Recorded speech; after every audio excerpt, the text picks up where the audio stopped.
ఓం మహాగణపతే నమః.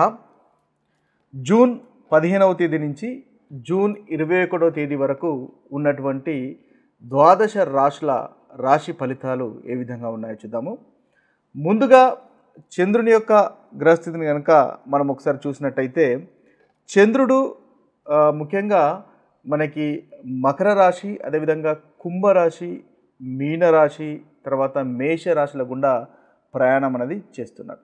ఈ యొక్క చంద్రుని యొక్క గ్రహస్థితిని, అదేవిధంగా మిగతా గ్రహాల యొక్క గ్రహస్థితిని ఆధారంగా చేసుకొని ఈ వారంలో ఉన్నటువంటి రాశి ఫలితాలు కనుక ఒకసారి మనం గమనించినట్టయితే, కన్యారాశి వారి యొక్క ఫలితాలు ఈ వారంలో మనం ఒకసారి గమనించినట్టయితే కన్యారాశి వారికి కూడా మిశ్రమమైనటువంటి ఫలితాలు ఈ వారంలో గోచరిస్తున్నాయి. ముఖ్యంగా ఆదివారం కనుక తీసుకున్నట్టయితే పనిలో శ్రద్ధ తగ్గడం వల్ల మీరు ఇబ్బంది పడేటటువంటి అవకాశాలు మనకు ఆదివారం గోచరిస్తున్నాయి. కాబట్టి పనిలో కన్యారాశి వారు ఒకవేళ వృత్తి చేస్తున్నట్టయితే పనిలో ఫోకస్ చేయండి, తద్వారా మంచి ఫలితాలు అనేవి మీరు పొందగలుగుతారు. ఇక ప్రేమ వ్యవహారాలు అంతగా అనుకూలంగా ఈరోజు కనిపించట్లేదు. ఆదివారం సంతానంతో సమయాన్ని కేటాయించే ప్రయత్నం చేయండి, తద్వారా సంతోషము, ఆనందము అనేది మనకు ఉంటుంది. ఇక కాస్త డిప్రెషన్కి లోనయ్యేటటువంటి అవకాశాలు కనిపిస్తున్నాయి. ఇక నా వల్ల కాదు అని కొన్ని పనులను మీరు విరమించుకునే ప్రయత్నం చేసేటటువంటి అవకాశాలు కనిపిస్తున్నాయి. అయితే మీ యొక్క భార్య కానీ లేదా మీ భర్త కానీ మిమ్మల్ని మోటివేట్ చేసే ప్రయత్నం చేస్తారు, లేదా మీ యొక్క స్నేహితులు మిమ్మల్ని మోటివేట్ చేసే ప్రయత్నం చేస్తారు, తద్వారా మీకు మంచి ఫలితాలు అనేవి కలుగుతాయి.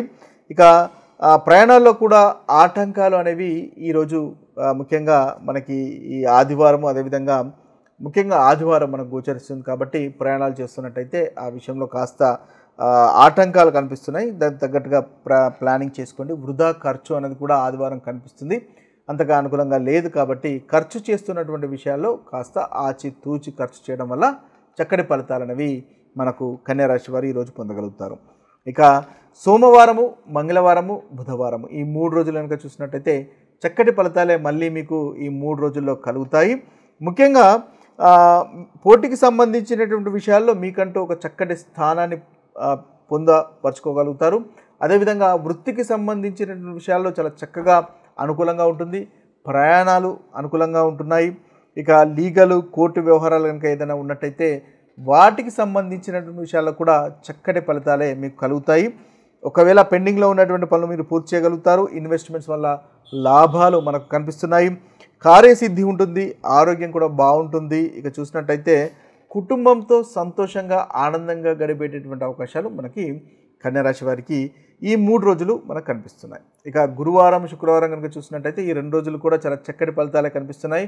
ప్రేమ వ్యవహారాలు అనుకూలంగా ఉంటాయి. పెళ్లికి సంబంధించినటువంటి విషయాలు అనుకూలంగా ఉంటాయి.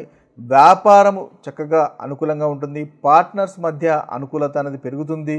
మీ యొక్క పని చేసే చోట చాలా చక్కగా ఉంటుంది. మీ యొక్క అభిప్రాయాలను పరిగణలోకి తీసుకుంటారు. అదేవిధంగా దంపతుల మధ్య కూడా ఏదైనా వాగ్వివాదాలు, మిస్అండర్స్టాండింగ్స్ కనుక ఉన్నట్టయితే అవి కూడా తొలగిపోయి ఈ యొక్క 2 రోజులు చాలా చక్కటి ఫలితాలు అనేవి మనకి కన్యారాశి వారికి గోచరిస్తుంది. ఇక శనివారం కాస్త అనుకూలంగా లేదు.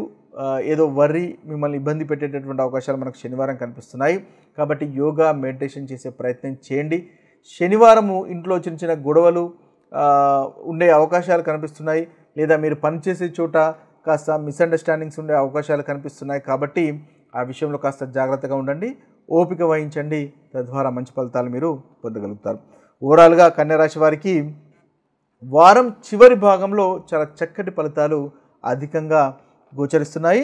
ముఖ్యంగా మంగళవారం నుంచి దాదాపుగా మనకి కన్యారాశి వారికి ఈ వారంలో అనుకూలమైనటువంటి రోజులుగానే చెప్పవచ్చు. ఇక ప్రతికూలమైనటువంటి ఫలితాలు తొలగిపోయి అనుకూలమైనటువంటి ఫలితాలు పొందడానికి ముఖ్యంగా ఆదిత్య హృదయాన్ని పఠించండి, తద్వారా మంచి ఫలితాలు పొందగలుగుతారు. లేదా మహాశివుణ్ణి సోమవారం పూజించండి, తద్వారా కూడా మంచి ఫలితాలు అనేవి ఈ వారంలో మీరు పొందగలుగుతారు. ఇవి స్థూలంగా మనకు రాశి వారికి ఉన్నటువంటి ఈ వారంలో ఫలితాలు. ఇక మీ యొక్క జన్మ జాతకంలో కనుక మంచి చక్కటి ఫలితాలే, చక్కటి గ్రహస్థితి కనుక ఉన్నట్టయితే మంచి ఫలితాలే మీకు కలుగుతాయి. అంతగా ప్రతికూలమైనటువంటి ఫలితాలు అనుభవంలోకి రావు.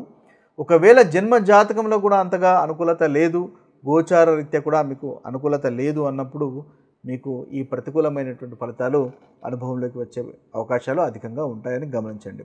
ఇక మరొక వీడియోలో మరొక టాపిక్తో కలుద్దాము. అంతవరకు సెలవు. సర్వే జన సుఖినో భవంతు. సర్వే సుజన సుఖినో భవంతు. నమస్తే.